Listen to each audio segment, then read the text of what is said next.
Welcome to Delingpole, a Breitbart.com podcast. Here is the podcast host, James Delingpole. Welcome to the Delingpole podcast with me, James Delingpole, and my very special guest, all the way over from Australia, which is about how many miles? I don't ask me tricky technical questions like thousands. Thousands and thousands of miles. It's about 23 hours in a plane. Right, okay. You can tell that she actually is Australian. It is none other than the great Joanne Nova, the doyenne of climate skeptic blogging.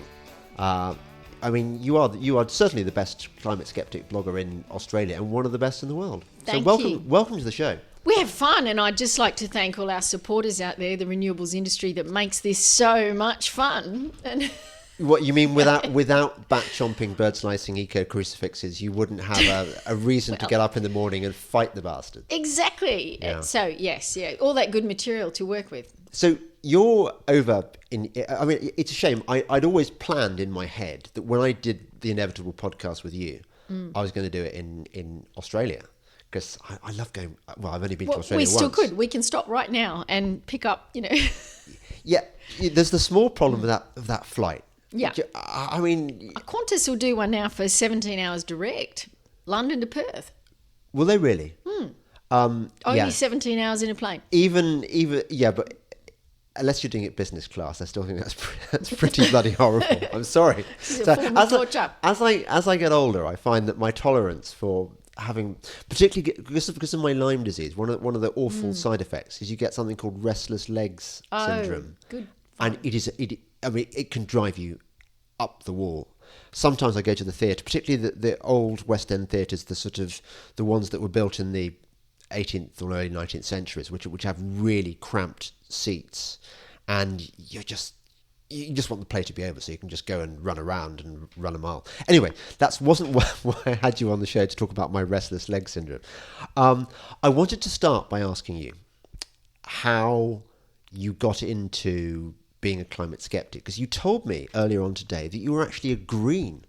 I was. Would you have hated me? Would your younger self have hated me? I was. I don't know. No, because you're funny. I think you would have taught me if I'd heard you back then. But Greens don't like humour.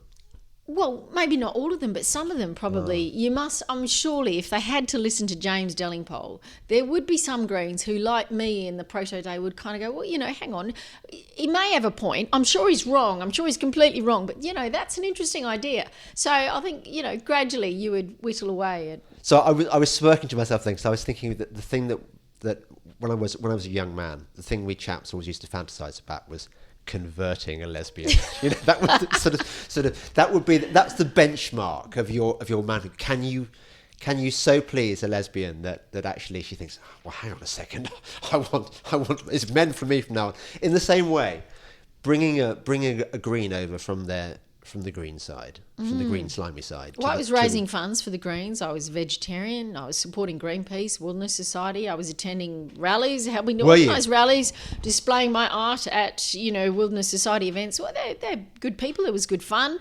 And I guess recreational. That's a bit of a sweeping statement. The good people, good fun. You're talking about the Greens here, Joe. Well, I'm talking about me 20 years ago. Okay. So good person, but horribly ignorant, very naive, and boy did I grow up. And each time I asked questions of people on the other side, and then I went back to my friends in the Greens and said, yeah, but what about this?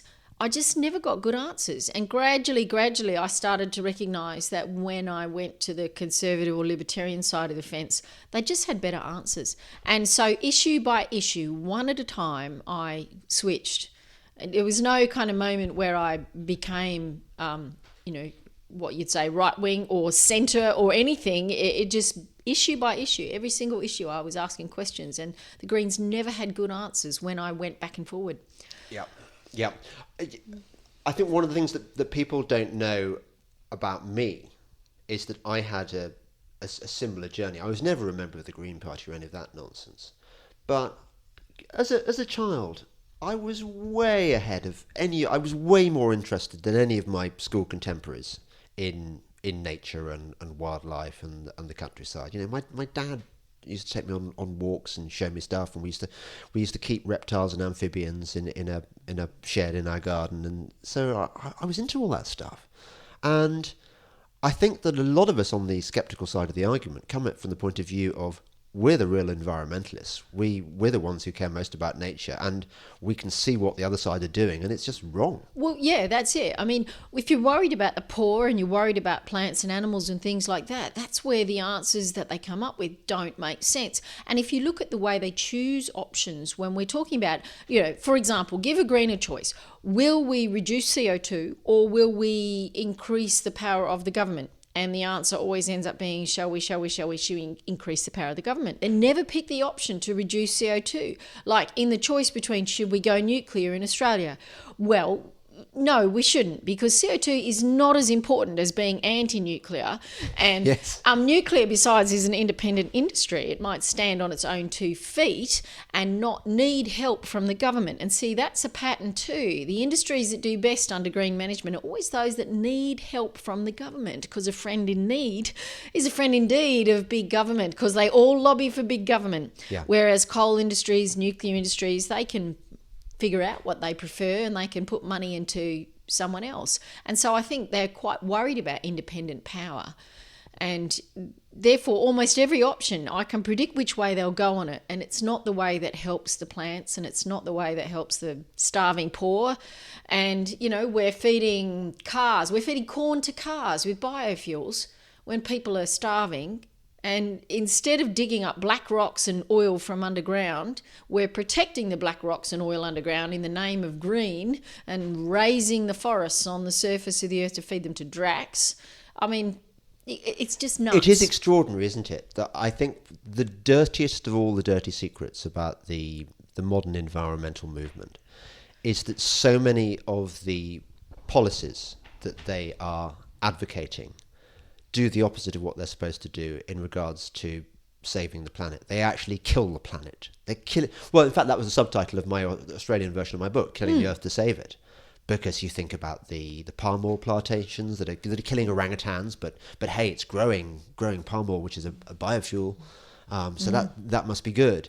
And the anti-nuclear thing, as you say, nuclear power is the best way. If you really care, if you really believe in the CO2 fairy, nuclear is the way to go. But they've already seen these German campaigns in the 1970s, Atomkraft 9 Danke, and they know that they've seen The Simpsons. They've seen those opening passages, and they know that nuclear is bad. Yeah, well, and true. And in Australia, with coal, we could achieve a lot of CO2 reductions if we graduated our current coal plants up to hotter, cleaner burning coal. And when I say cleaner burning, I just mean it uses less CO2 to produce the same amount of electricity because it's at a higher temperature. It's more efficient. China already has these running. We in Australia might hope one day we get to be as advanced as China when it comes to our power. So we're still using some of these older designs. And we're good, though, at cleaning out the other pollutants so it is still clean energy in the sense of true pollution. But if you cared about CO2, then high supercritical coal would be really appealing. So suppose that you don't care about CO2, if you think it's just a complete nonsense, that it's Suppose you're using it as an excuse just to grow your government bigger? Yeah. Well, suppose that. I know, talking, for example, to Matt Ridley, that Matt is, even though his family grew rich on coal on his estates, he doesn't think coal's a good thing. He thinks it's dirty, and that there are. I mean, how bad is coal these days? When you burn it in the most efficient way possible, how bad is the particulate pollution and so on? Well, I mean, the particulate pollution is terrible in China, but in Australia, I think we're pretty good. We've got That's because you don't burn your coal. That's why. Well, no, we are burning a lot of coal. Oh, I mean, in the sense, a lot. A lot. It's 70% of our electricity is still coal. Oh, still, despite so despite it's the a cuts. lot. And but we obviously have strict environmental regulations, and they're not allowed to just pump out the stuff which you don't want, the nitrates, nitrosamines, the sulfate, all that other stuff that comes. That's got to be scrubbed and cleaned, and I think we're pretty good at that now. Right. Yeah, you are the world's biggest coal exporter? We are the first. The first? The first. We're the top exporter of coal. Something like a third of global trade in coal is our coal cruising around the world. But that is a bit misleading because most people don't realise that China's digging up 7 to 10 times as much coal as we do. And they just burn it all themselves. So they're not exporting. They're buying our coal on top of the coal they're burning themselves. But they dig up way more coal than we do. That is a moment to pause for thought, isn't it? That actually, you've been giving me a sneak preview, or rather a post view of the talk you've been giving in Norway, Germany, and London about what's the title of the talk? Yes, how to destroy a perfectly good electricity grid in 3 easy steps. Right, and with your permission, I'd love to be able to put a link to your lecture. To all the graphics, okay. with the podcast. I'll have to get I'll have to get that together so we can do that because there isn't a neat link I can give you right now. No, I'm not. Well, we'll do it. We can wait, but the one that shows just how many coal-fired power stations there are in China, Yes. and if you showed that to a Green. Well, I was about to say it would change their mind. Of course, it wouldn't at all. Because we know that the Greens are not really about practical solutions. They're about my feelings. They don't really care. And I think Matt Ridley was lamenting this to you the other day, wasn't he? Saying, no matter how persuasively I make my argument, no matter how many facts and figures I produce, most people just aren't interested. Well, or the people he's talking to, I guess, in management policy decisions. And even then, the facts and the numbers are not the thing deciding an issue. So, yes, it is a bit depressing. It takes a discipline to use numbers to make a decision. But that... Oh, come on, Joe. We need more of that. I am virtually innumerate, and I wish I weren't, because then I'd be having a much better job than being a journalist. I know people are sick of me complaining about this, but I do think in a parallel world, I am a hedge fund manager, and I don't need to I don't need to work actually now. That's the thing. I can just ride to hounds every day. My wife hasn't banned me from fox hunting. I didn't have the bad accident, and life's much more fun. And cruise ships, here we come. And come on, not cruise ships. Yacht. Yachts. Hello, Yachts. My private yachts. Here we come. But that's in a parallel world. Where were we? Oh yeah, we're talking about how I can look at that chart that people will look at when they follow the link, whatever it is, to this pictures podcast. all over China of the number of coal Just turbines. so many. Yes, like 100 turbines in this town, 68 in this town, 120 in this town, and just everywhere. So we China. we do the maths here. If Australia is the world's biggest coal exporter, but the amount of China, the coal that China uses domestically is vastly bigger than that. We know. And that it uses all itself in power stations. We know that this notion that the West can somehow decarbonise, like unilaterally disarm, is going to make no difference because China's just going to go ramping up its fossil fuel. That's exactly right. We can decarbonise in theory. And what will we do? We'll just buy our fridges and our televisions and things and cars and whatnot from China, and all the emissions will be made there. And what's the difference? And all the stories of China going green and having lots of wind and solar, well, they might be true, but also the stories that China's shutting down coal are so not true. And they've shown with satellite photos, as you're aware, that they're still building the coal plants that they said that they're not. What, the Chinese are lying to the Guelos? Yeah, who would have thought? Yes. Who would ever have imagined that the benign President Xi would allow such things? Would cheat, yes. And the satellite photos show that they're still building their coal towers. Yeah. But isn't this one of the problems with the West? We are approaching. We're Rome in about 400 AD or maybe 430 AD. We're just so close to the edge. We've just become so decadent and foolish. We imagine that every other nation on earth is going to be as decadent and weak as we are. And that's not how it works. Strong countries... Or maybe we're just not looking at it from China's perspective. I mean, this is such a good deal for China. It gets to get carbon credits from us for building dams it was going to build anyway. We subsidise the cost of it. And then it gets to hobble its main competition and steal its manufacturing base. And we send our projects over there because, well, they've got coal power and it's cheap and they can afford to build the stuff we can't afford to build. I sense an opportunity here to ask you a question. I hope I know the answer already, but where are you on Trump? Oh, I like Trump. Yes. I really like his business attitude. I'm sure when he negotiates, he's taking a gambit and he's making an ambit claim for something that he knows they're going to knock back.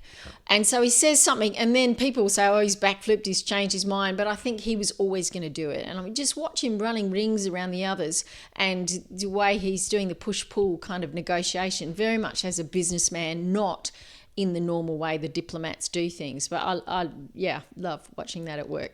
There's a trio of us in the UK, Rupert Darwell, Christopher Booker, and myself, who are really particular. We think that Trump is the saviour of mankind as far as this energy, the green energy scam is going. The way he pulled the US out of the worst deal in history for the US, the Paris climate agreement, which would have been disaster. But more than that, he's the pilot who's turning the tank around, isn't he? The oil tanker. The world energy markets were all moving slowly in one direction, or at least political thinking on energy was moving only in one direction. And Trump is saying, hang on a second, this is just all... Well, that's not how he put it, but this is all bullshit, he's saying, isn't it? And while he's being painted as being a dinosaur denier in the background, in actual fact, I see the US as leading the way out of this madness, this idea that we can change the global weather by changing our power generation. And so it's great to see. And yes, yet again, the US leading the way. So here's my problem with the world generally. One of my problems with the world generally. How long have we got, We haven't James? got enough podcast space to do all the problems in one go. But look, it's like this.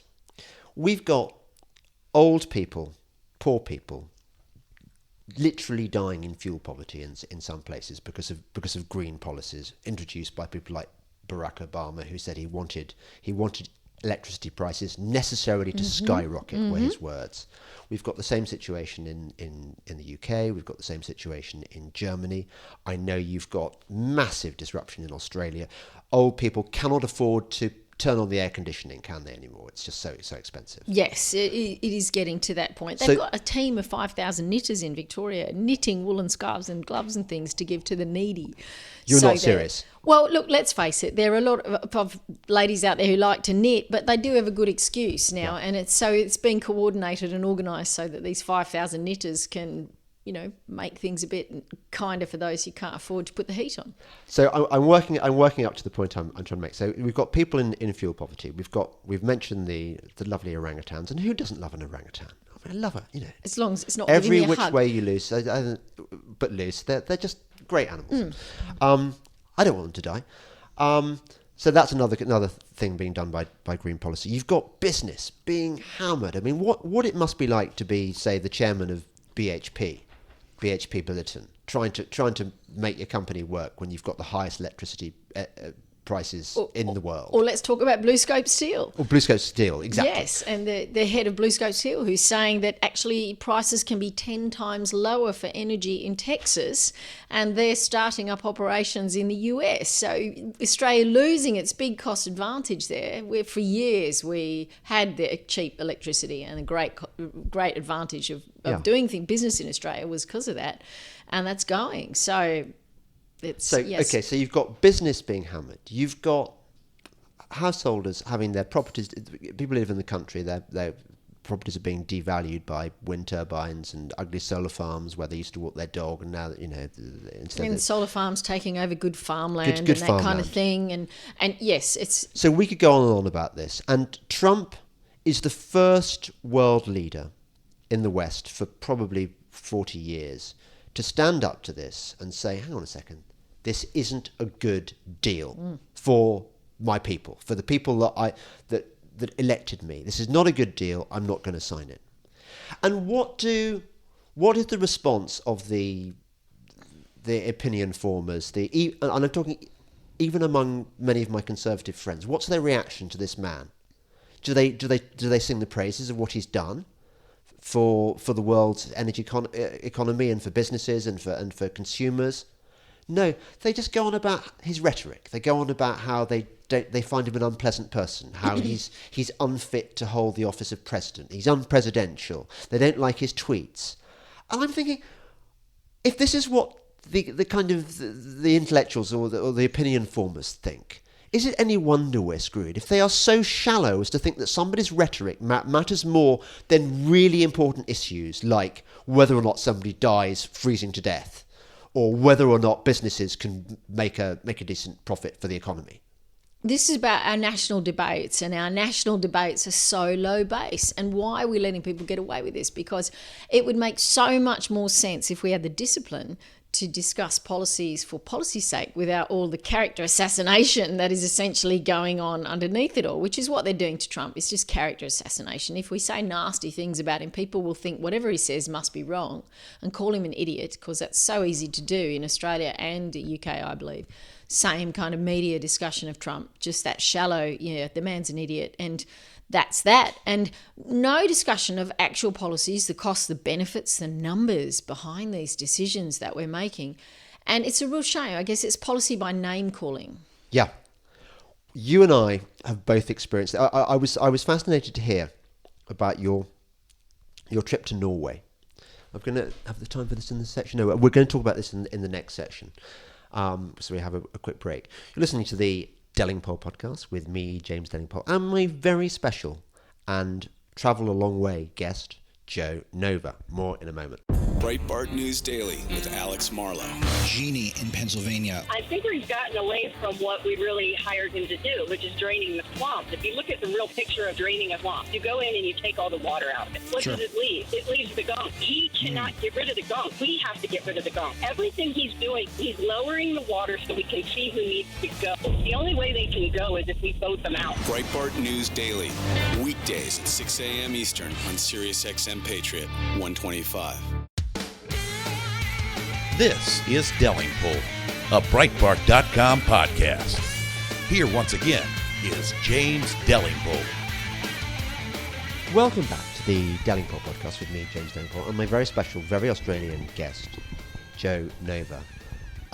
Joe, you were telling me about when you went to speak in Norway about the experiences of the guys who'd sort of formed the climate skeptic group in Norway.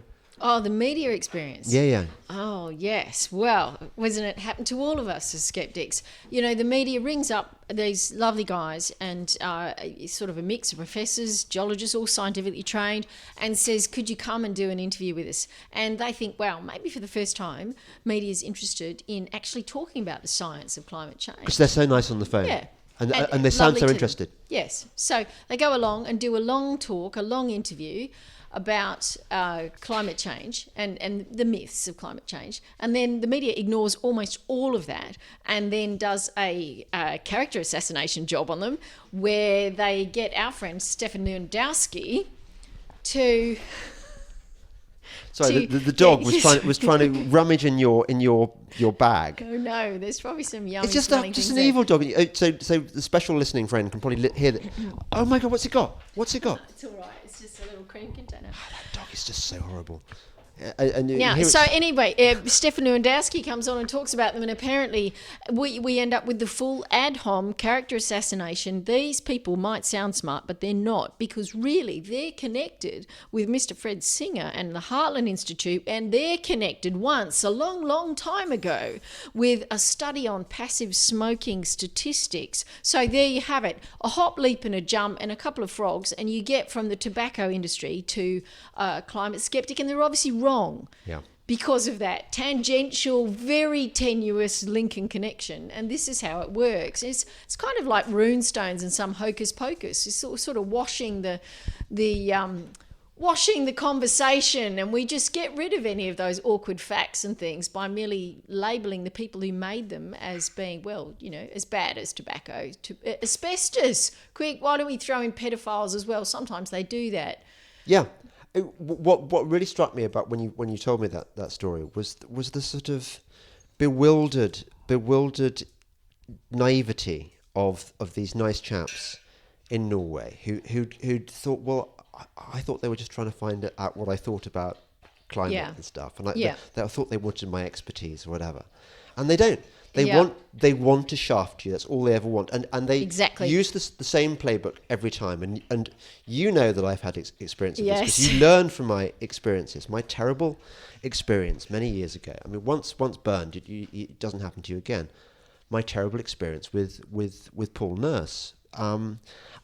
We had a similar kind of thing in Australia. They did a documentary not long after your experience. So we knew, having watched what they did to you, that this was going to be an editing hostile special. So we got a friend of ours who volunteered to come along and set up 2 cameras before they turned up. So they came into our house to see 2 kind of television quality cameras already set up from 2 angles, recording non-stop from the minute they walked in. And what an ambush. So then they painted us as paranoid deniers for having set up cameras because we didn't trust them. Did they mention that? Yes, they did. They made hay with that, thinking, oh, dude, they look so paranoid for having done this. But, they edited David's words, my husband, out of that 4 hours. That's the dog moving its basket along the floor because it's decided that it wants it in a different position. She's industrious. Yeah. So they edited David's sentence. They actually spliced a sentence so that he said a sequence of words that he didn't say in real life. And they showed him pointing at graphs, which he did point at, but saying things that were different to what he said when he was pointing at those graphs.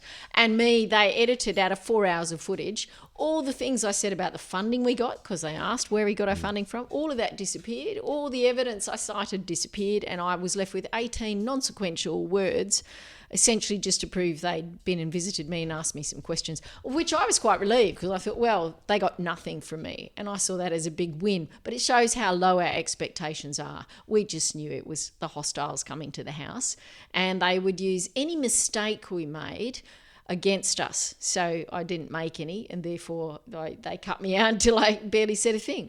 Yeah, in a way, I went across the minefield towards the enemy machine gun position, and I died on the wire so that you might live. Thank you, James. By my sad example. But I think that the sort of people in the middle, the people that we're trying to reach, don't really get, I think, just how malign and cynical the climate industrial complex and their sympathisers in the green movement, what toe rags these people are. I mean, they are completely without principle. I remember I was so excited at the prospect of having an actual Nobel Prize winner coming to my house. I just thought, Paul Nurse, he's the head of the Royal Society. He's a scientist. He's going to be really, really keen to hear my point of view, because that's what the program producer had told me. That's right. They ring really up and when they're on the phone before the interview, it's just so interested in everything. They blow so much smoke over. My arse was on fire with smoke that they'd blown up it. I mean, it really was. It was like soothing, mentholated smoke. It was really very pleasant. And then suddenly, sorry, we won't go any further with that analogy, but.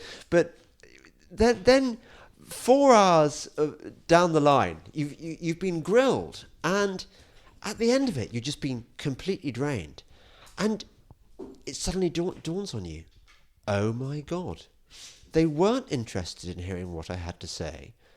All they wanted to do was shaft me. Yeah, it's an opportunity. And the evidence is there for all time, because they've got that 30 seconds maybe of footage when you're kind of worn down and.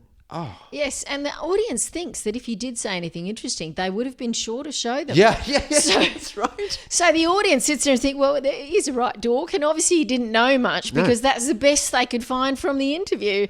And wow, so we played we had 2 hours of footage at the end. We put it on the website, admittedly months later by the time I got my act together to do it. But it made for a great interview then. But I actually felt sorry for Anna Rose, was a young youth climate coalition woman woman on the other end. She was surrounded by David and Nick Minchin, who's a former senator in Australia. So he's an experienced parliamentarian. Yeah. So she was like 27 and trained in the climate change myths. David, my other half, has 6 degrees, 3 from Stanford, including hard science, physics and whatnot, that 1 PhD, 2 masters in hard science. And I was a blogger with years of experience in comments, digging through the trolls. And so she stood no chance. And yet what went to air still made it look like we were doing just kitchen science. That's what they called it. It neutralised graphs from NASA. Kitchen science. So, it doesn't matter whether you've got 30 years of satellite data to show. That is just in a kitchen, therefore it's wrong. And, right. Is that the definition? Yeah, that was how they neutralised that graph. Oh my God, we're recording this podcast in a kitchen. Oh. Does that invalidate it? Oh, yeah, well, obviously, James, what a mistake. We should have used the study. Australia. Do you I have sometimes made this argument that Australian leftists are pretty much the whiniest, most nauseating and irritating in all the world.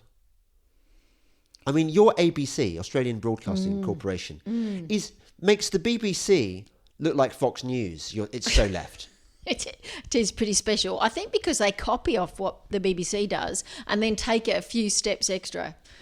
And we're a nation of sleepers, and it got it too good. Great weather, plenty of money, no invaders coming that so far have, we've never had to fight for freedom. The Jap almost made it to Darwin. Yes, they did actually bomb Darwin. And so but most Australians don't even know that. No. And, don't talk about it. Yeah. But you're right. You have been cushioned. But is that the only reason? I mean, we in the outside world imagine that Australia is a land where Crocodile Dundee happens and everyone wears those hats with corks on them, and we've seen Steve Irwin, and we know that you're not afraid of having the world's 10 deadliest snakes in the world, all in Australia, and your salties and your funnel webs. Yeah. Oh, we would have thought that the box jellyfish, that this would have bred a kind of robustness.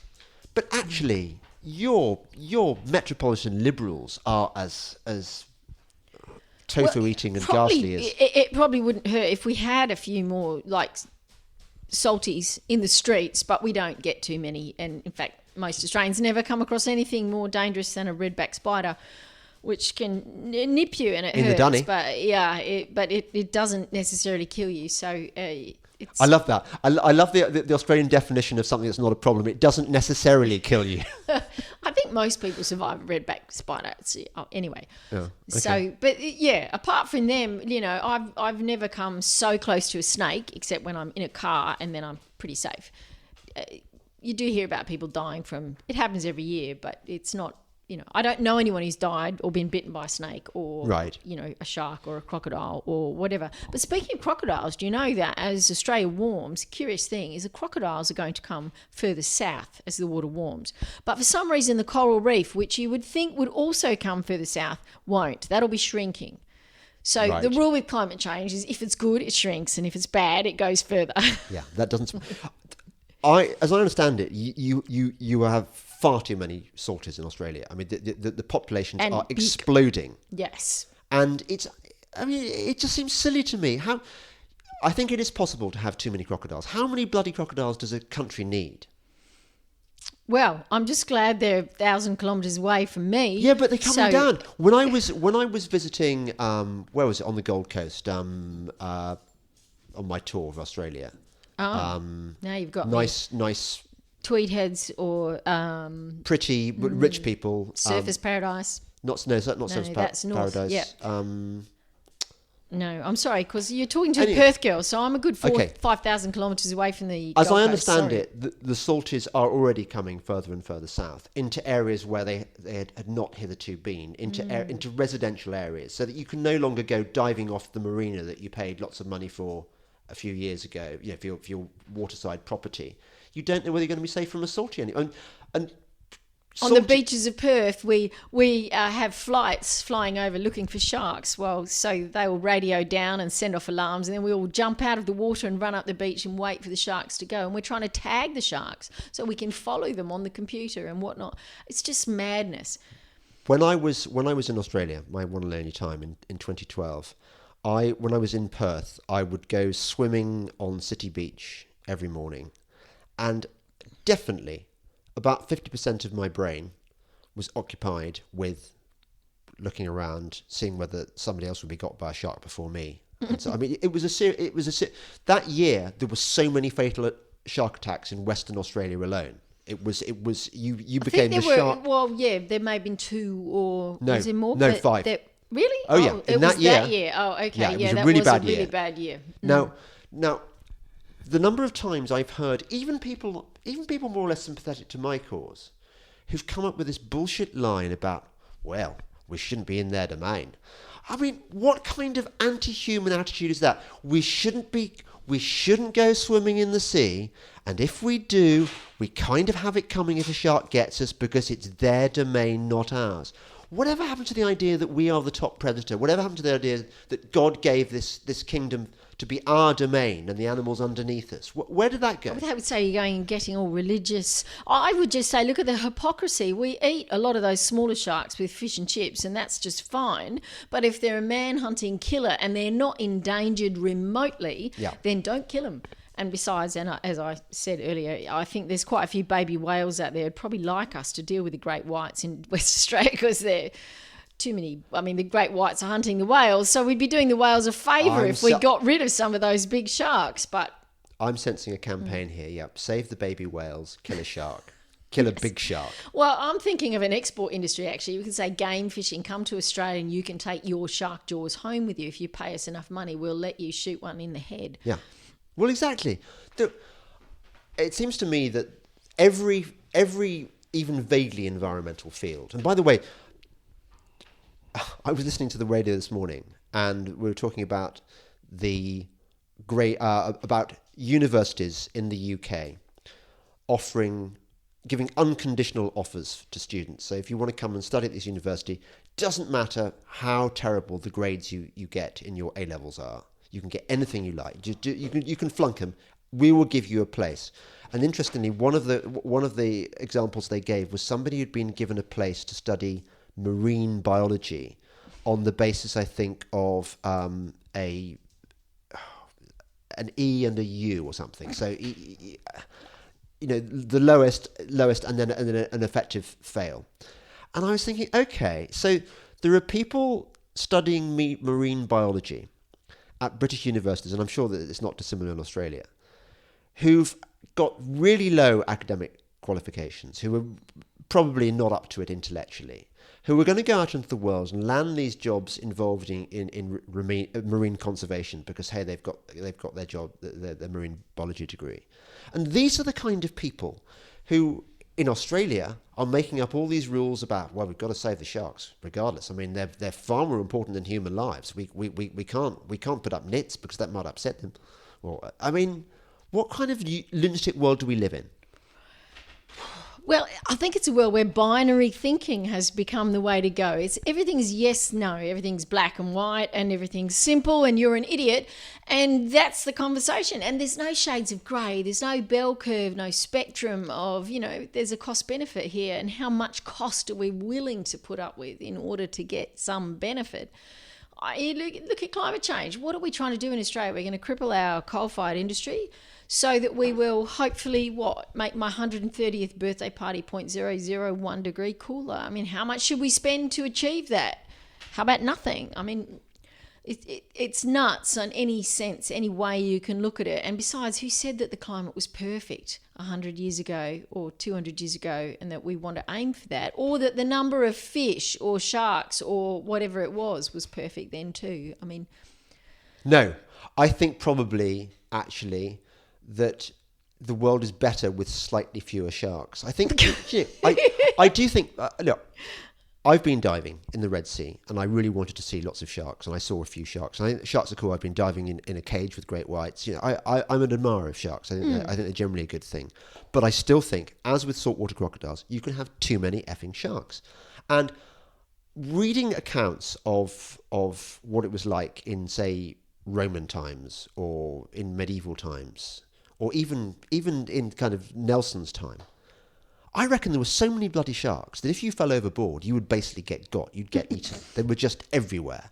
Off the coast of South America, I'm sure there were far more killer sharks than there are now. You can actually fall into the water now and not get eaten by a shark in those territories, where I think in the olden days you couldn't. I think that's an improvement. I think that's a sign that the world is getting better. And it seems to me that we are going back to the time when the shark's going to get you every time.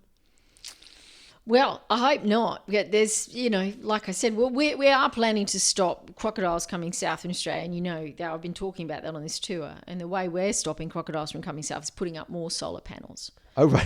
Tell me how that works. Well, if you get enough solar panels on the roof, of course, you're going to change the global weather and make the temperatures too cool. And then the crocs won't come further south. So we'll all be so much better off.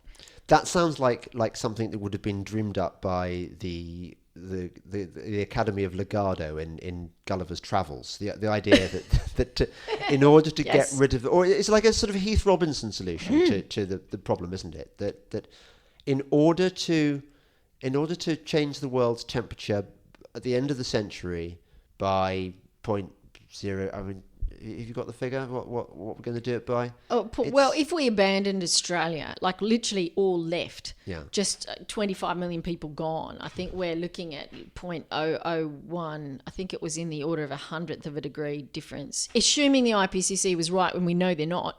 But assuming that they are right and their models are not complete jokes that never predict anything significant or useful even 10 or 20 years in advance, Yeah. then we're still looking at immeasurably small difference, too small to rise above the error bars on a very noisy graph of temperature, which Yes. we're not good at measuring anyhow. And yes, it's just a joke piled on a bad idea. I get the vibe that your conservative politicians, or liberals as you call them over there, Yes. are just as useless as anyone. Look, this is a scary thing. I think bullying controls so many debates, and I think a lot of our MPs are afraid of being called a climate denier, and they're afraid of being called names, and everyone, I think, secretly is afraid that if someone asks them a science question, they're going to get it wrong, and then someone will say, oh, you're an idiot.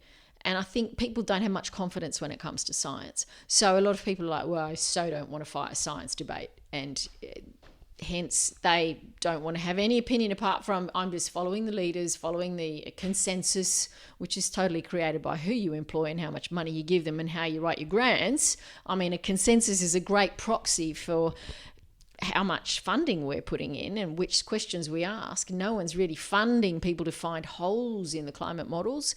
No one's funding people to find out that the sun controls our climate.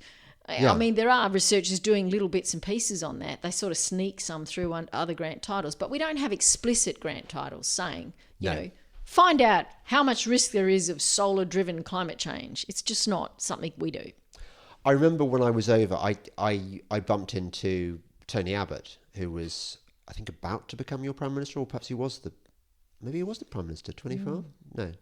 Anyway. 2013, he won a landslide election. Okay. And got kicked out again in 2015 because, 90 seats was not enough. So we know that Tony Abbott, pretty sound guy. I think he knows the truth about climate change, knows it's all. I think he even said once, didn't he say it was bullshit? Before, he said it was crap. Yeah, that was his crap. exact word was it was crap. But then he had to kind of, peg back from that because that was a bit too much for people, I think. But I remember when I went up to him, he was, and he discovered who I was.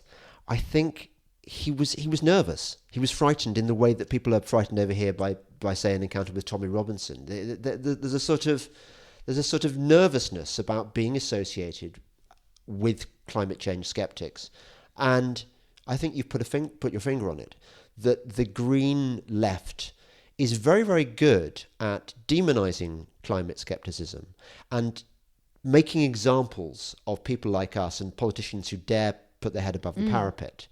There was a classic example of this on that. What's that awful political panel show on the ABC? Q&A, you mean Q&A. in Australia? Q&A, yeah. Where they have 5 believers plus a host who's a believer and one skeptic who can get roasted if they're lucky to have a skeptic you remember on, which they don't. Malcolm Roberts? When Yes, he was, I do. And he's very clued up. You mean the one with Brian Cox? They brought Yeah. pouty lips perma smiley boy over, and he's got such pretty lips, and he's such a sort of dreamy kind of northerner, and he looks at the stars and he's a really nice guy. You can see that. And he waved the NASA flag. And so what does he do? He whips out this chart and exposes it on the program. And this is supposedly the killer chart that proves that Malcolm Roberts is wrong and evil. And everyone goes, yeah, gotcha.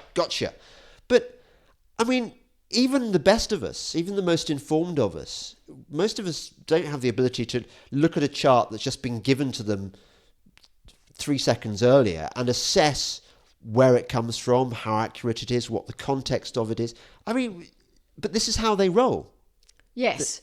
And the mystical thing with that graph, I think, would have been NASA GIS. So it's the ground-based stations, because NASA doesn't use satellites when it measures the temperature. Even though NASA controls the satellites, other groups interpret those satellites to get measurements. Yes, NASA GIS is renowned for having the steepest rising graph of any of them.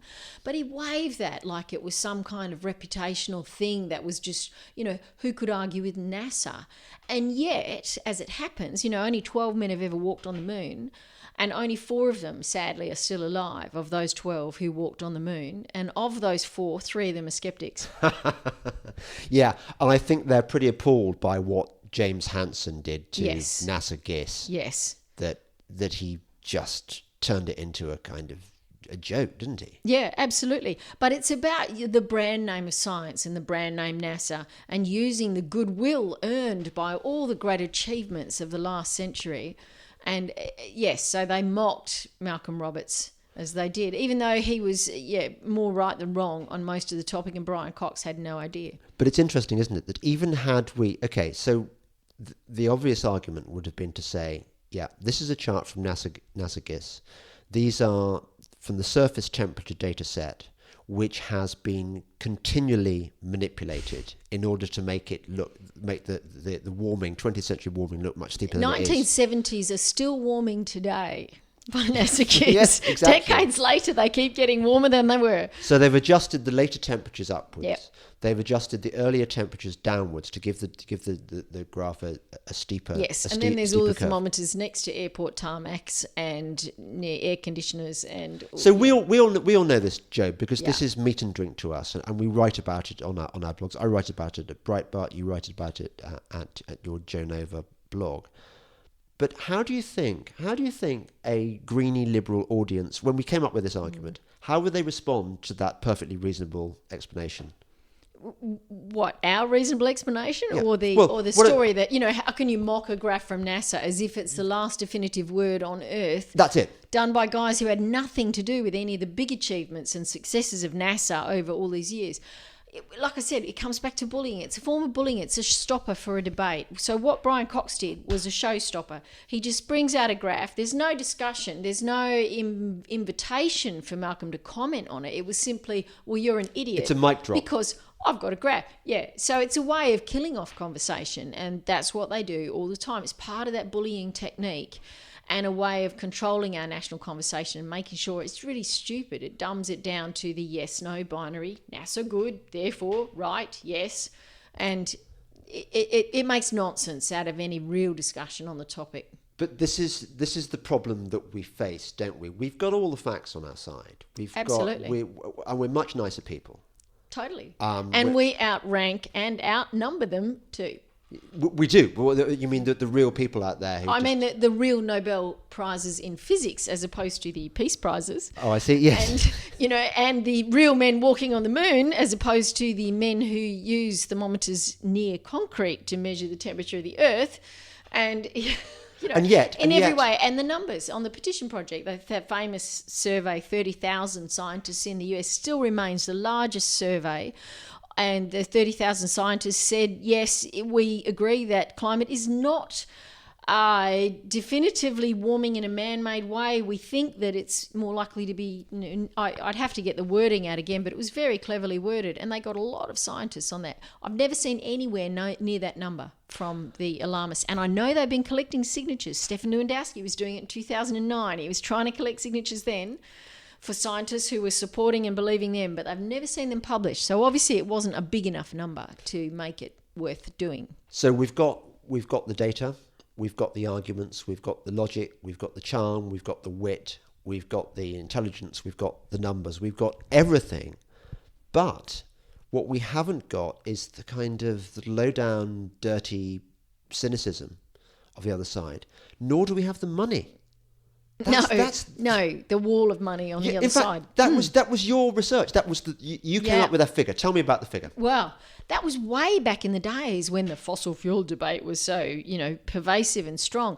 And so I looked at where the money was in the debate, and the US government had put in something like $79 billion to scientists on the name, registered as climate change funding, and that was from 1989 through to 2009. It just went up the kazoo after that, by the way. Obama just loaded much more money in. Obama? What? Yeah. But I thought he was one of the best presidents ever. But it was in order to save the world's economy or something like that. But, part of the big deal to rescue us from the GFC was throwing lots more money at it. Can I check here? Are you saying that the $500 million that Obama gave to Solyndra, to his friends to Solyndra, who gave him money for his campaign, are you saying that was money that was misused? Oh, James, don't get me started.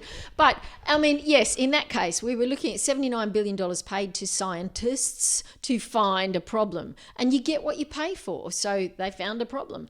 And I'm not saying the scientists were dishonest, because I think most of them weren't, but they're only being directed to find a problem. No one's being directed to find that there is no problem. No one's being paid to audit it. This is the most unaudited joke of a research project, in the sense that, there is no team out there who have been said, we're going to give you more money if you find holes in the climate models. We're going to pay you even more. We're going to give you Nobel Prizes and winning award junkets all around the world if you can find a problem with the climate models. It just doesn't happen. Thinking about it, it would be quite a worthwhile thing.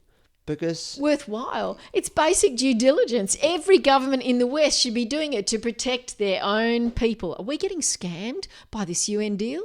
Is this foreign committee really looking after the UK's interests? Maybe not. So why doesn't the UK have a branch, a network, a team set up to double check all those figures? Because, of course, if they're all right, it'll just come out with the same conclusion that all the others did. This is a good. I think we raise an important issue for the governments of the world here, because I don't know about your government, but I know this is a problem with my government, and I suspect with Americans and every other government in the world, which is that they're always grumbling about not having enough money to spend on their important projects. Well, here we've got something which potentially could save the world's government.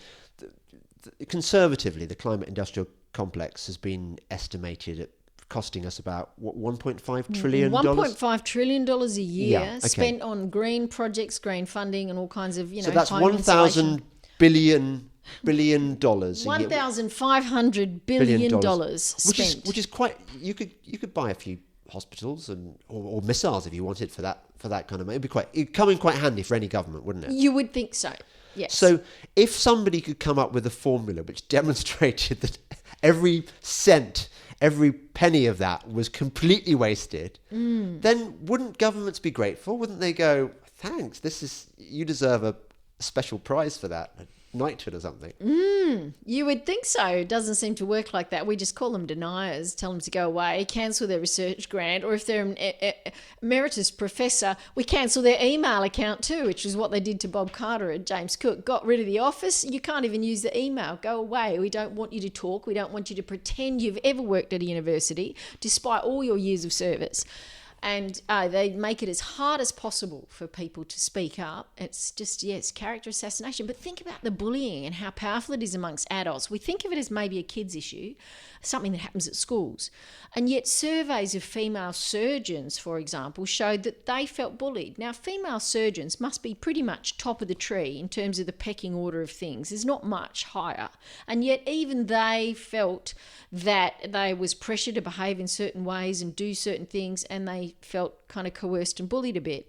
So this, I would say, is pervasive through our society. It's something that influences the way we decide things, and it's a real shame that so many good people feel ill-equipped to deal with being called names, and they don't want to stand up to it, so they quietly, kind of meekly do the right thing. But we just get deeper and deeper into this debt and this hole. You're listening to the Delingpole podcast with me, James Delingpole, and my very special guest, Joanne Nova. More in a moment. Breitbart News Tonight with Joel Pollack and Rebecca Mansour. A lot of people not knowing what action they could or should take to make the difference. What I do is try to turn people on to sites like Breitbart, people who are writing and publishing the truth so that people will get educated. But, you kind of can't blame productive members of society who are kind of confused, perplexed as to what do we do to take this government back. Sirius XM Patriot, Channel 125. This is Delingpole, a Breitbart.com podcast. Here once again is James Delingpole. Welcome back to the Delingpole podcast with me, James Delingpole, and my very special guest, Joanne Nova, who runs the most brilliant blog for climate skeptics, Joanne Nova. By the way, Joe, I was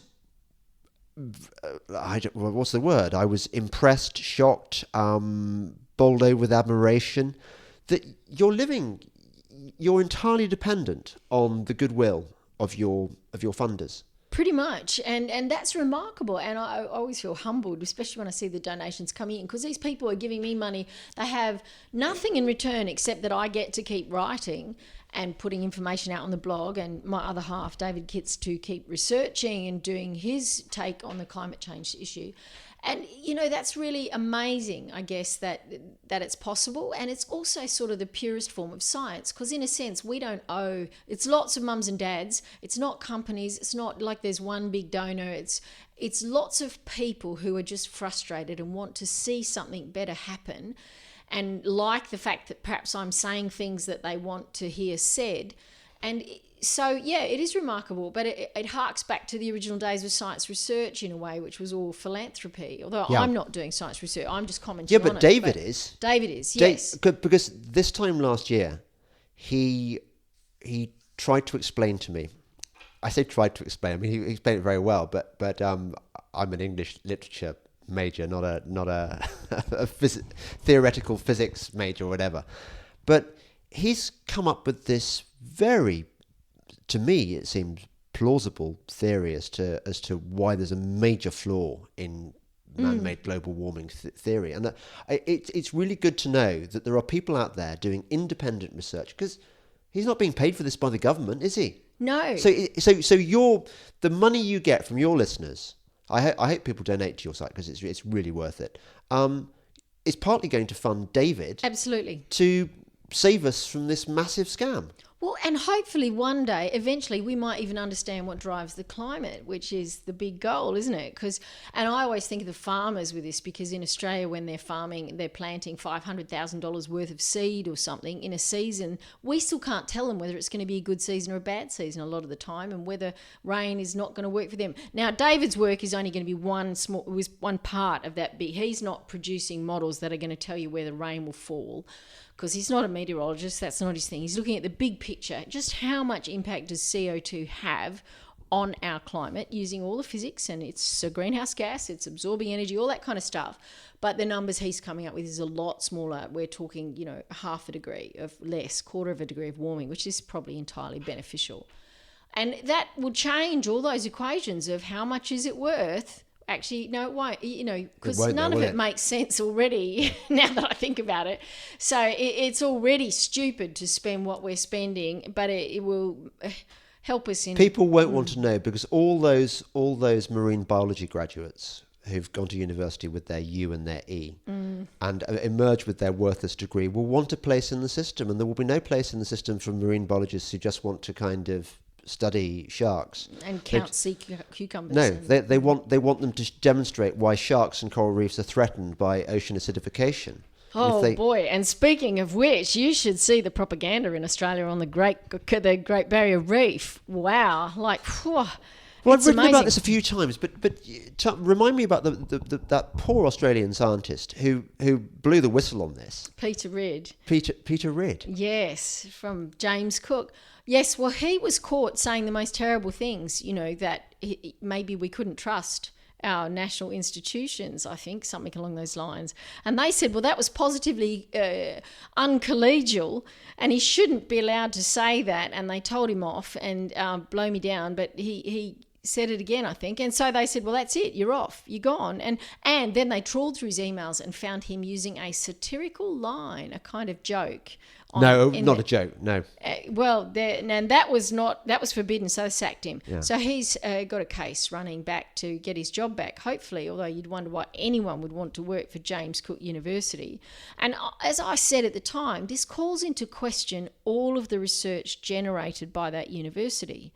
And gee, they really got upset in the comments on my blog when I did that. Yeah, but my point was it would mean that all the people working at James Cook, they knew what happened to Peter Reid. So if they came out with a result in their research that said maybe we shouldn't trust those other institutions, maybe the other institutions were wrong, would they publish it? Well, we'll never know because who would be so brave? Exactly. Yeah. So now we can assume that there's self-censorship going on. We've got no idea what their results really are, but we can assume that we won't know the truth of what their results are because if they get the wrong result, they can't afford to say it.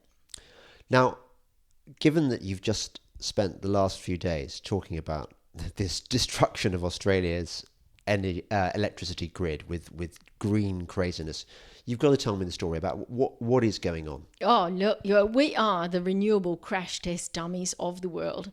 And I might add, we're coming from behind on this. We really had to work hard to get top position when it comes to electricity prices because we used to have some of the cheapest electricity in the world. We have vast coal stocks. We make $50 billion a year off our coal. And if we keep digging it, and it powers 70% of our electricity, if we keep digging it at the current rate that we are digging it and selling off all this coal, we can keep doing that for another 297 years, even with our known reserves. But what about the children in 300 years' time? Where are they going to get their energy from? Well, yes, they probably will have discovered more coal by then. Or we could always just use uranium because we've got lots of that. We've got vast stocks of uranium, like wildly vast stocks of uranium. And as I say, there's 450 nuclear power plants around the world and Australia has none of them. How does that work then? It's like God just gave us too much stuff. Or it could be, I do say, maybe our explorers are just really good and they found, every country has this great stock of resources. We just happen to have found ours and you haven't yet. But it does look like we were God's gift to resources per capita because with a population of 25 million, we're just up there totally in the stakes. In terms of having so much coal, and we're the largest exporter of coal in the world, I think, as we mentioned before, it powers 3%, like 3% of our GDP is coal, 50,000 people, $50 billion in profit. It's our largest export earner at the moment. Sometimes iron ore is, I think. They sort of tie for each other. We are a large quarry.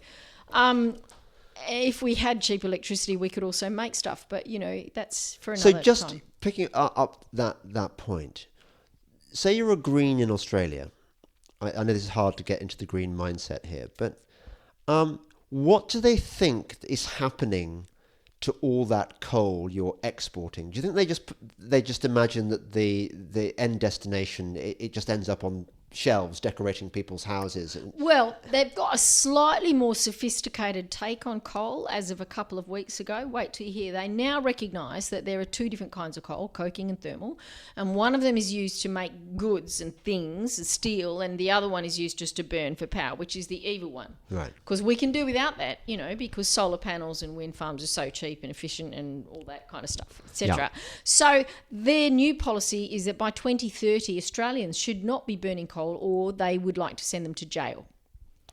As in thermal, though they're talking about thermal coal. So Australia, it's only that kind of coal. So half of that trade, $23 billion a year, just forget it. It's all gone. All those jobs just gone. And, we're going to be digging up a whole lot. I mean, obviously China's digging up a lot of coal regardless of what we do. It's not like they're paying the slightest attention to what Australia does with its coal. And anyway, yes, jail for 7 years. That is... Am I right to think you've actually been blowing up your coal-fired power stations? We do. It takes 30 years to pay off. They're major industrial assets. I've actually learnt to really like them. I never thought I would, but having studied them now, they're amazing infrastructure built by a generation and given to us. The gift of cheap electricity coming from a 30-year-old plant once you've paid off the debt is kind of like inheriting a house, for free. And what do? We're blowing them up because, we call them old when they're 40 years old, but these are just machines. We keep fixing them. They can keep going. And one recent group put in a bid saying, well, actually, we can keep our coal plant going till it's 70, and we forecast that, and it's possible if you give us a little bit, bit of an incentive and a guarantee you're not going to outlaw coal, that they could do that. So these are industrial assets that could last forever, and it's just crazy. But yes, we're blowing them up, and we're getting very unstuck, and we're adding wind and solar at an enormous rate in Australia. We have a 56,000 megawatt grid, and I know that's kind of hard, these numbers, but that's the generation capacity on the other side. Only 6,000 of that 56,000 is intermittent wind and solar. It's not very much, and yet our wholesale electricity prices have doubled. They've gone from what was a $35 a megawatt to now more like 90, so nearly tripled. And why is that? Well, partly due to the bidding system we have, but we've hit the point. We just have too much, and the system is really starting to fall apart. The auctioning system, the bidding system, the market system, everything is strained at the edges.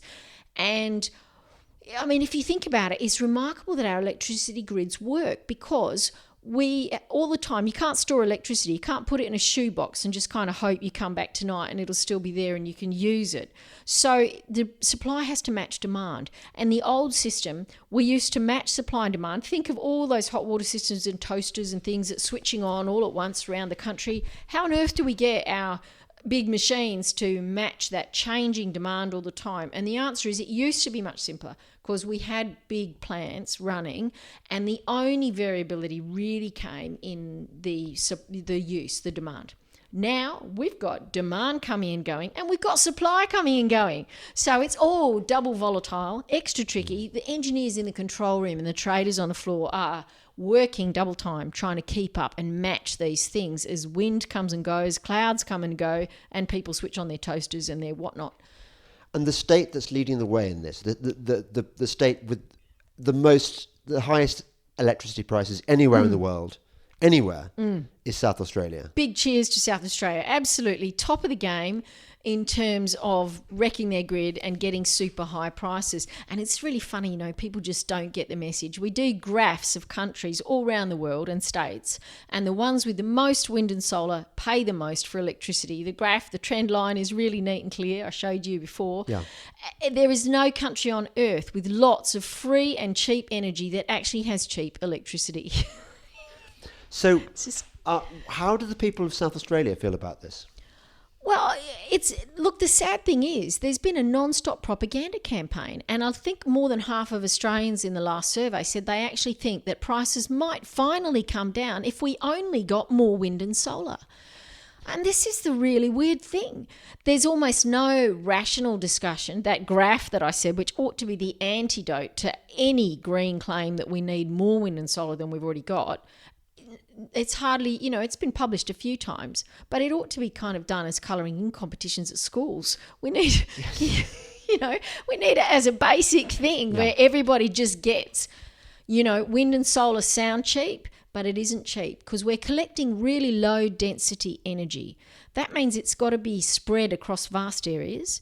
You need a lot of wind turbines and a lot of solar panels to do it. That's a lot of maintenance. That's a lot of infrastructure. It's a lot of steel. It's a lot of work. Jobs then. It does. Only the other sad statistic on that, of course, is for every job it creates, it destroys 3 or 4 others. Yes. So this is the hidden cost of solar and wind, and that's what we're finding in Australia, is that it's deceptive. it looks like they should be cheap, but it turns out, and there are studies saying, oh, it's cheap. Look, it's cheaper than coal. Those headlines happen all the time in Australia. Look, solar is finally cheaper than coal for the 8th time. It's it's non-stop.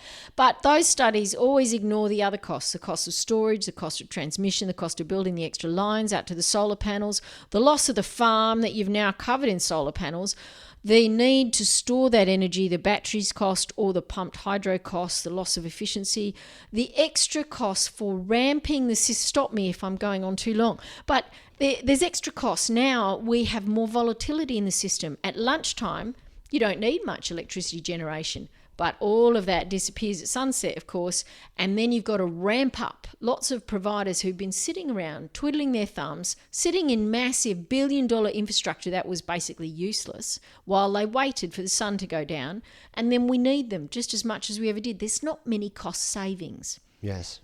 But lots of extra expenses. So has the government responsible in South Australia, has it fallen as a result of this disaster? It did change, and people did switch from the ultra left to the medium kind of. And what's the medium left doing to undo the damage? A medium left? Anything? Look, I'm not seeing any good signs of hope yet, but it's better than it was. But they're starting from a long way back in South Australia. It's really hard to. It's not easy now to click our fingers and go back to cheap electricity. We've done all the deals, there's all the contracts, there's all the businesses and the certainty, and our renewable energy target is still increasing. What is your renewable energy target? Standing at about 16% of our total electricity mandated must be from renewable energy. So anyone who generates renewable energy can get certificates for doing it, and then our retailers have to buy those certificates. So it's a totally fake artificial market generated by the government, and it means that the people who sell electricity have to buy those certificates, or they'll be fined if they don't do it, and which will cost them a lot of money. And it generates money for renewable energy above and beyond the cost of the electricity that they're generating. So it's extra money. It works out about 8 cents a kilowatt hour, I think, is being funded for wind and solar on top of what they earn as electrical generators. So they can bid into a market at minus $44 and still make a profit. What have been the practical consequences? I know there have been a few brownouts, haven't there? Well, you mean apart from the statewide blackout? So statewide, South yes. Australia. Tell me about that. Well, that was September last year, and it was, or the year before, 2016, I think. It was suddenly, in 1700th of a second, the whole state had to be load shed to protect the total grid, because several wind farms switched off in the face of a storm. They switched off at the same time due to software inside them, and 400 megawatts of energy disappeared. And as that disappeared, suddenly South Australia hauled through lots of megawatts beyond the design limits through its one interconnector with Victoria, and it tripped everything, and hence they was blacked out. Now, this is really serious. It's not just a suburb being cut off. It was the entire state, all the hospitals, the airport, the railway system, everything went down in that instant. People were stuck on planes, people were stuck in lifts. There was operating tables, people on operating tables, and the lights went out, and the diesel gen didn't kick in one hospital. So it was blacked out. So what was amazing is that no one died, except sadly for some embryos in IVF programs which defrosted. So. Oh, really? Yeah. So, and which I guess, given the grueling effort of IVF, would have been pretty heartbreaking for some of those families who might have been counting on. So unnecessary. And yes, unbelievably unnecessary. So it was an order of magnitude much worse than just your average blackout. It took them 4 or 5 hours, I think, to get electricity back to the main part of Adelaide, the capital city there. Population 1.6 million in the state. Took 2 or 3 days to get electricity then spread right around to sort of the furthest last towns on the extremities. And it took 2 weeks to get Olympic Dam running, which is one of the largest mines in the world, with copper and uranium. And so they ended up burning something like $500 million because of that blackout. Well, so where do they? I mean, who gives them compensation for that loss? Well, and some people could get compensation. I guess the taxpayer ended up funding compensation in some cases for the losses. I suppose what I'm getting at is South Australia. It's got certain big companies. I mean, BHP Billiton is one of them. Is that steel company you mentioned? BlueScope. BlueScope, is that based in? I'm not an expert, so I'm going to hold off on that one. Okay, but there is industry in South Australia. Yep. Surely these bigwigs that run these companies are saying, we can't put up with this. No, well, the smelters, the potlines, the aluminium smelters, for example, there was one in Victoria which got hit by a different blackout. And in those, if the electricity stops for 3 hours, the molten aluminium freezes solid. And if that happens, you basically just throw the potline, as it's called, which is major infrastructure worth millions of dollars, just throw it away. There's no coming back from it if it freezes. So these smelters use enormous amounts of electricity. In New South Wales, our largest state, one there called Tomago uses 10%, fully 10% of the entire electricity of that state. And it is on a hotline now because we have demand management, as it's called. Demand management is what they call it. I call it 1,000 mini blackouts. And so they will ring Tomago and say, look, you've got to shut down for a few hours or a couple of hours. It's always strictly limited, of course. But the big fear of those aluminium smelters is a blackout they couldn't plan for. And when they get stuck with molten aluminium going solid in the pot. So we're talking massive damage to capital infrastructure when that happens. Tell me the story about Tassie. That was so funny. Yeah. Funny for me. Okay, so Tassie's this great little island, brilliant, and it's got lots of hydroelectricity. It's where Tasmanian devils come from. Yeah, and they have one interconnector, big cable going 400, it's a lot bigger than the channel. It's like 400 kilometres under the Bass Strait, really ugly weather. So they connected Tassie up. Tassie has hydro, lots of dams, which can earn renewable energy certificates. So they decided it would be a great idea to run their dams down and pick up renewable energy certificates, especially when the carbon tax was running. So they ran their dams down, converting them to electricity and making money off it. And then they got an El Nino. All right, well, so that was bad. El Nino's in Australia, meaning we don't get the rainfall on the east coast. So the dams didn't fill up. So then we got another El Nino, 2 in a row. So by then the dams are looking fairly unhealthy and low in Tassie and they're kind of running out. At that point, they decided it would be smart if they shut down their last fossil fuel station producing gas-powered electricity, which they'd only built for $230 million in 2009.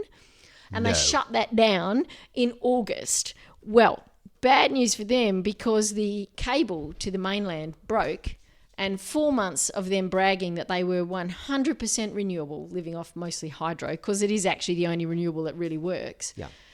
After 4 months, suddenly the cable broke, which proved that they weren't really self-sufficient and they weren't really very, the renewable state didn't work because they'd run out of water. And they only had 26% left in the dams at that point, and that went down to 13% full. So they are running their dams to the bottom. It was summer. It was bad. They were flying in squads of diesel generators from South Australia because once South Australia had finished with the diesel gens, which kept them going after the blackout, then Tassie kind of flew those over to help them out, and the Green State became diesel-powered. Look, it just got even more comic. It got sillier. By May that year, the water had restored somewhat to the dams, but the cable wasn't fixed. It took them 5 months to fix that cable. I think they needed 17 days straight of good weather in the Bass Strait, and it just didn't happen. And so they decided, in the face of a massive storm coming down through Sydney, which you may have seen photos of, where they wash they wash pools off houses down the beach. It was that bad storm. In the shocking storm, with floodwaters rising, they thought it would be sensible to send up planes to cloud seed. And they did that. Cloud seeding generation. How green is that? Use your avgas so that you generate some water to fill the dam so that you can collect renewable certificates. It's a mad market. And as a footnote, while we were talking about Tasmania, into my head came this folk memory.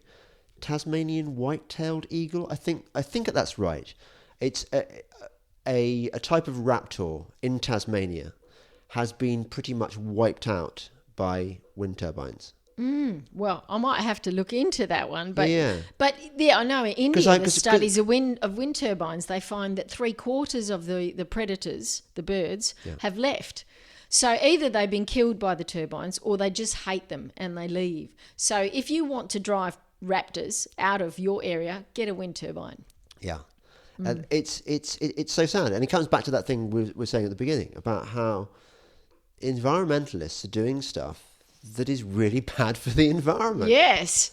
If you care about wolf this in stuff. sheep's, yes, the sheep in, the wolf in sheep's clothing or whatever, hidden. It does seem to be that way, doesn't it? That's the dog. The sound of the dog Hello. attacking you. She's come to say hello to me. Yeah. Or she wants to make a comment perhaps on raptors. Finally, I just wanted to just focus on one extraordinary thing on your screen on your talk. The propaganda poster produced by the how language. do we deal with peak? Yes. How do we deal with? Okay, so the big crisis in Australia, our peak need for electricity is summer. And summer is when everybody turns on their air conditioners and tries not to die in 40-degree heat and whatnot. So that's the point where everybody's slightly panicked about the demand management. Because what if we do, on those days, often the wind isn't blowing and it is sunny. So for about a quarter of the year, at a quarter of a day, solar is actually useful. In peak, like at 3 o'clock in the afternoon in summer, it's actually useful. But it's not so good at 6 or 7 p.m. in summer, which is when everyone gets home from work and puts the air conditioners on. So they're being very creative about what's called demand management, which is the nice way of saying blackouts and not using your electricity.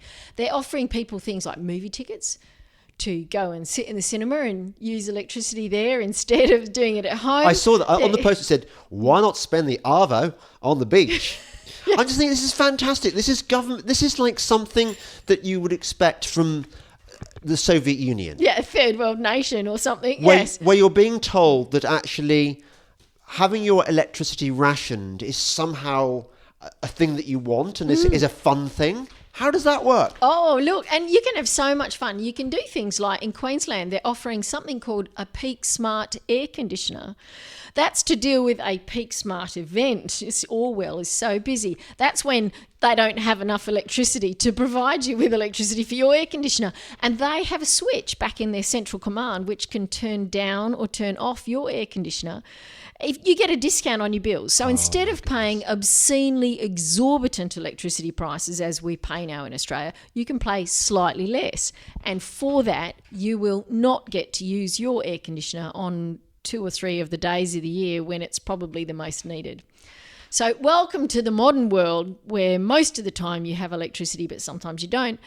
And I mean, it's just crazy. How complicated is this to think through all these deals and whatnot to manage these things, where they've got pool pumps now that are programmed to work for 18 hours a day, but not during a peak 6-hour period. So people have to install separate circuits in their home with a separate control thing so that they can get a discount on their electricity bills because they are guaranteeing not to use their pool pump during that 6-hour peak period of the...